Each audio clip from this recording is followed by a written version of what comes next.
Avez-vous déjà remarqué ce poids invisible qui s'installe sur vos épaules chaque matin, au moment précis où vous ouvrez votre liste de choses à faire? Ce projet, cet email difficile ou cette tâche administrative qui traîne depuis des semaines et que vous repoussez sans cesse. Vous vous dites « demain j'aurai la motivation, demain je serai plus discipliné », mais demain arrive et le scénario se répète.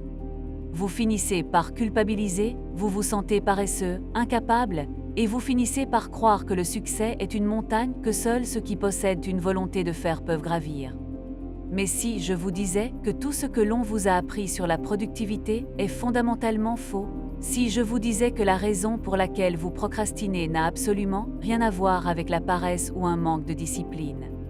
Dans son livre révolutionnaire Feel Good Productivity, Ali Abdaal, ancien médecin devenu l'un des experts en productivité les plus suivis au monde, nous livre une vérité qui change tout. La productivité ne consiste pas à travailler plus dur, elle consiste à se sentir mieux.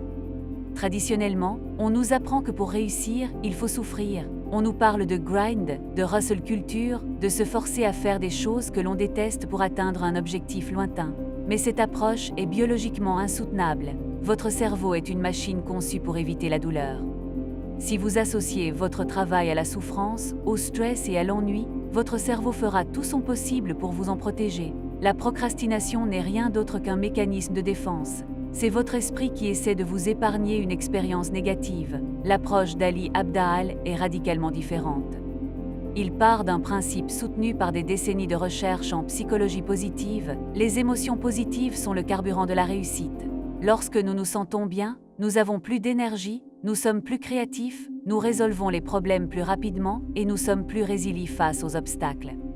Le plaisir n'est pas la récompense que vous obtenez après avoir travaillé. Le plaisir est le moteur qui vous permet de travailler, c'est ce qu'on appelle la productivité feel good. Le premier pilier de cette méthode est l'énergie. Pour vaincre la procrastination, nous devons d'abord comprendre comment générer de l'enthousiasme pour des tâches qui, à première vue, n'en ont aucun. Et le secret le plus puissant pour cela, c'est le jeu. Pensez-y un instant. Pourquoi pouvez-vous passer des heures sur un jeu vidéo ou sur un hobby passionnant sans jamais avoir besoin de faire preuve de discipline? Parce que l'activité elle-même est gratifiante. Ali Abdaal nous encourage à devenir des curateurs d'aventure. Si vous avez une tâche ennuyeuse à accomplir, demandez-vous « Comment pourrais-je rendre cela amusant ?» Si vous devez ranger votre maison, imaginez que vous êtes un personnage de jeu vidéo en mission chronométrée.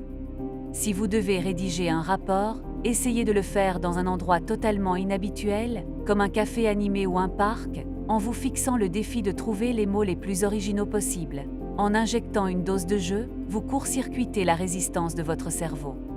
Vous ne travaillez plus, vous jouez. Un autre concept clé de cette première partie est le pouvoir du choix. La procrastination se nourrit du sentiment d'obligation. Dès que vous vous dites « je dois faire ça », votre cerveau se sent piégé, comme un enfant à qui l'on ordonne de ranger sa chambre. La réactance psychologique s'installe, nous résistons parce que nous voulons affirmer notre liberté. La solution est de transformer chaque « je dois » en « je choisis de ». Au lieu de dire « je dois aller à cette réunion », dites-vous « je choisis d'aller à cette réunion parce que je veux faire avancer ce projet ». Ce simple changement de vocabulaire vous redonne le sentiment de contrôle, et le contrôle est l'un des plus grands générateurs d'énergie humaine. Lorsque vous reprenez les commandes et que vous décidez que votre bonheur est la priorité, la procrastination commence à s'évaporer. Parce qu'il est beaucoup plus difficile de repousser une activité qui nous fait nous sentir bien. Mais que se passe-t-il lorsque le problème n'est pas l'ennui, mais la peur? Que faire quand la tâche nous semble si grande qu'elle nous paralyse? C'est ce que nous allons explorer dans la suite de ce voyage. Nous allons voir comment lever les blocages mentaux, comment dissiper le brouillard de l'incertitude et comment transformer la peur de l'échec en une curiosité productive. Car une fois que vous avez compris comment unifier votre plaisir et votre travail, plus rien ne peut vous arrêter. Nous avons vu que le plaisir est le carburant de l'action.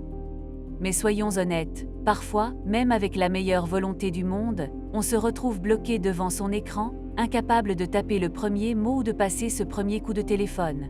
Pourquoi? Parce qu'il existe des obstacles que le simple enthousiasme ne suffit pas toujours à franchir. Ali Abdaal identifie 3 grands blocages qui nourrissent la procrastination, l'incertitude, la peur et l'inertie. Le premier blocage, c'est l'incertitude. C'est ce qu'on appelle souvent le brouillard de la guerre. Vous savez que vous devez travailler sur votre projet, mais c'est une consigne beaucoup trop vague pour votre cerveau. Votre esprit déteste le flou. Face à une tâche mal définie, votre cerveau interprète cela comme un danger potentiel ou une dépense d'énergie inutile, et il choisit la voie de la moindre résistance. Regardez des vidéos sur YouTube ou vérifiez vos réseaux sociaux. Pour dissiper ce brouillard, la solution n'est pas de planifier chaque détail de votre vie, mais de définir ce qu'Ali appelle la prochaine étape physique. Ne vous dites pas « je vais écrire mon rapport ». Dites-vous « je vais ouvrir mon logiciel de traitement de texte et taper le titre ». C'est une action concrète, minuscule et impossible à rater. En réduisant la barre à franchir, vous éliminez l'incertitude. Une fois que l'action est lancée, l'inertie change de camp, il devient plus facile de continuer que de s'arrêter. Le deuxième grand blocage, c'est la peur. Et plus précisément, la peur de l'échec ou le perfectionnisme. Le perfectionnisme est souvent présenté comme une qualité, mais en réalité, c'est l'un des plus grands moteurs de la procrastination.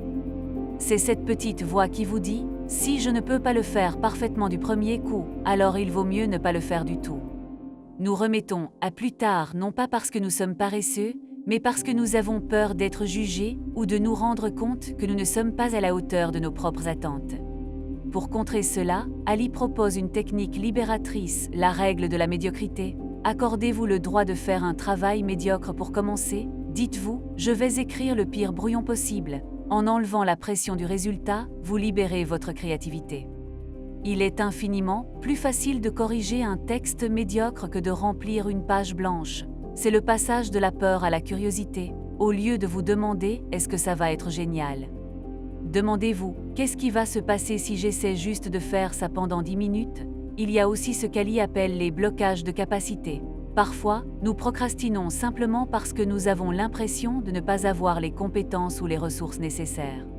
C'est ici qu'intervient le concept de power ou de pouvoir personnel. Pour se sentir productif, il faut se sentir compétent. Mais la compétence ne tombe pas du ciel, elle se construit dans l'action. En utilisant la technique du mentor imaginaire, vous pouvez court-circuiter ce sentiment d'impuissance.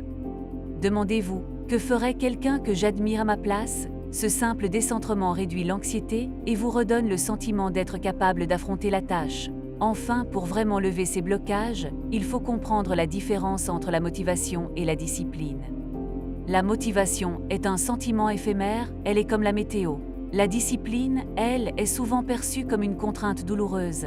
La méthode Feel Good propose une troisième voie, la clarté.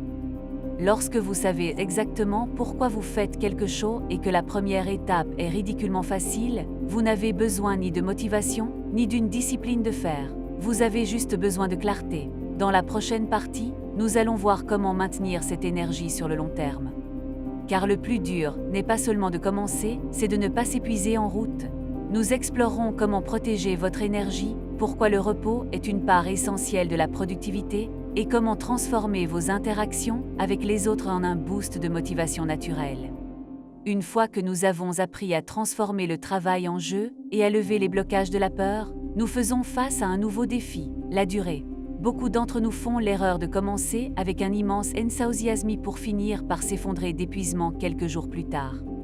Nous traitons notre énergie comme une ressource inépuisable, une batterie qui ne se viderait jamais. Mais la productivité durable n'est pas un sprint, c'est une gestion intelligente de notre vitalité. Ali Abdaal souligne un point crucial, le temps n'est pas votre ressource la plus précieuse, c'est votre énergie. Vous pouvez avoir 10 heures de temps libre devant vous, si vous êtes épuisé mentalement, vous ne ferez rien de constructif. Pour maintenir une productivité feel good, nous devons passer d'une gestion du temps à une gestion de l'énergie. Cela commence par ce qu'Ali appelle l'audit énergétique. Prenez un moment pour observer vos tâches quotidiennes, lesquelles vous drainent et lesquelles vous rechargent. Souvent, nous pensons que pour nous recharger, nous devons simplement ne rien faire. Nous nous affalons sur le canapé et nous faisons défiler les réseaux sociaux pendant des heures. Mais avez-vous remarqué qu'après une heure de scroll infini, vous vous sentez souvent encore plus fatigué qu'avant? C'est parce que le repos passif n'est pas toujours un repos réparateur. Pour contrer l'épuisement, nous avons besoin de ce qu'on appelle le repos actif. C'est une activité qui demande un léger engagement mais qui nourrit votre esprit, une promenade en forêt, une conversation profonde avec un ami ou une activité créative sans aucun enjeu de résultat. Un autre pilier de la gestion de l'énergie est le concept de power ou de pouvoir personnel. Nous avons déjà évoqué le sentiment de contrôle, mais il va plus loin. La science montre que lorsque nous avons le sentiment d'avoir l'autonomie sur notre travail, notre stress diminue radicalement. Même dans un emploi salarié où vous ne choisissez pas vos tâches, vous pouvez choisir votre méthode, votre ordre de priorité ou l'ambiance dans laquelle vous travaillez. Plus vous reprenez de petits morceaux de contrôle, plus votre énergie reste haute. C'est ici qu'intervient le facteur humain, le pilier people. La productivité est souvent vue comme une quête solitaire, l'image d'un écrivain ou d'un entrepreneur seul face à son bureau. Pourtant, les êtres humains sont des animaux sociaux. Travailler avec d'autres personnes ou simplement partager ses objectifs avec un proche crée une synergie qui démultiplie notre force. Ali explique que le simple fait de travailler dans la même pièce qu'un ami, même sur des projets différents, peut transformer une tâche pénible en un moment agréable. C'est ce qu'on appelle le body doubling. La présence de l'autre normalise l'effort et réduit la sensation de fatigue mentale. Mais attention, pour que cette énergie perdure, il faut aussi savoir quand s'arrêter. Ali Abdaal nous met en garde contre le piège de l'horizon sans fin. C'est cette sensation que peu importe ce que vous faites, ce n'est jamais assez.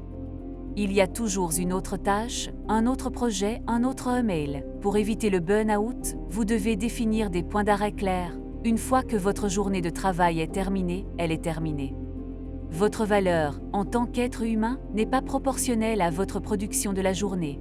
En apprenant à fermer votre ordinateur sans culpabilité, vous permettez à votre système nerveux de se réguler, ce qui vous garantit d'avoir de l'énergie pour le lendemain. Enfin, pour soutenir cette énergie, nous devons cultiver la motivation intrinsèque. C'est l'envie qui vient de l'intérieur, par opposition aux récompenses externes comme l'argent ou les éloges.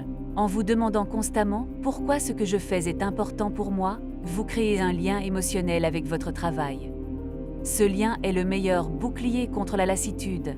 Dans la dernière partie de notre script, nous allons voir comment intégrer tout cela dans une philosophie de vie globale. Nous parlerons de la vision à long terme, de la manière de mesurer votre succès sans vous détruire, et de la clé ultime pour ne plus jamais voir la productivité comme une corvée, mais comme une source de joie profonde. Nous arrivons au terme de cette exploration, mais c'est ici que le véritable changement commence. Nous avons appris que le plaisir est un moteur, que la peur peut être apprivoisée par la clarté et que notre énergie est notre bien le plus précieux. Mais il reste une question fondamentale, pourquoi faisons-nous tout cela dans un monde obsédé par le « toujours plus » ? Il est facile de perdre de vue le sens profond de nos actions. Ali Abdaal nous rappelle une vérité essentielle, la productivité n'est pas une fin en soi. Elle n'est qu'un outil pour nous permettre de vivre la vie que nous souhaitons vraiment. Si votre quête d'efficacité vous rend malheureux, stressé ou distant de vos proches, alors ce n'est pas de la productivité, c'est de l'auto-sabotage. La philosophie Feel Good nous invite à inverser la formule habituelle. Au lieu de se dire « je serai heureux quand j'aurai réussi », nous devons comprendre que c'est parce que nous cultivons notre bonheur aujourd'hui que nous réussirons demain. Pour maintenir cette approche sur le long terme, nous devons changer notre manière de mesurer le progrès. Ali propose de passer de la pensée de l'écart à la pensée du gain. La plupart du temps, nous regardons ce qu'il nous reste à accomplir, la distance qui nous sépare de notre idéal. C'est décourageant. À l'inverse, si vous regardez le chemin parcouru, les petites victoires de chaque jour, vous créez une spirale positive. Chaque page écrite, chaque séance de sport, chaque email traité avec le sourire est un succès en soi. C'est la célébration du processus plutôt que l'obsession du résultat. Une autre clé pour durer est la bienveillance. Il y aura des jours sans, des jours où vous serez fatigué, où le jeu ne prendra pas, où la peur reviendra toquer à votre porte. C'est normal. La productivité feel good, c'est aussi savoir se pardonner. Si vous manquez une journée, ne vous flagellez pas. Traitez-vous comme vous traiteriez un bon ami, avec encouragement et compréhension. La culpabilité est le plus grand consommateur d'énergie inutile. En la laissant de côté, vous libérez de l'espace pour recommencer plus sereinement le lendemain. Enfin, souvenez-vous que votre vie est une série d'expériences. Ali Abdaal nous encourage à adopter l'esprit du scientifique. Un scientifique ne voit pas une expérience ratée comme un échec personnel, mais comme une donnée intéressante. Si une méthode ne fonctionne pas pour vous, ce n'est pas parce que vous êtes défaillant, c'est simplement que cette méthode n'est pas adaptée à votre biologie ou à votre contexte actuel. Testez, ajustez et surtout amusez-vous. En conclusion, si vous ne deviez retenir qu'une seule chose de cette vidéo, que ce soit celle-ci, vous avez le droit de vous amuser en travaillant. Vous avez le droit de prioriser votre bien-être. En fait, c'est votre meilleure stratégie pour accomplir de grandes choses. La prochaine fois que vous ferez face à une tâche qui vous paralyse, ne cherchez pas votre fouet de discipline. Cherchez plutôt comment y injecter une dose de jeu, comment simplifier la première étape au maximum et comment vous sentir un peu mieux à l'instant présent. Le succès n'est pas une destination lointaine et ardue. C'est la somme de tous ces petits moments où vous avez choisi la joie plutôt que la contrainte, la clarté plutôt que la confusion et l'énergie plutôt que l'épuisement. Vous avez maintenant toutes les cartes en main pour transformer votre relation au travail et à la vie. Merci d'avoir partagé ce moment avec moi. Si cette nouvelle approche de la productivité résonne en vous, n'hésitez pas à partager en commentaire l'expérience de jeu que vous allez tester dès aujourd'hui. Parfois, il suffit d'un tout petit changement de perspective pour que tout le poids du monde s'envole. Prenez soin de vous, cultivez votre plaisir, et on se retrouve très bientôt pour une nouvelle aventure au cœur du potentiel humain.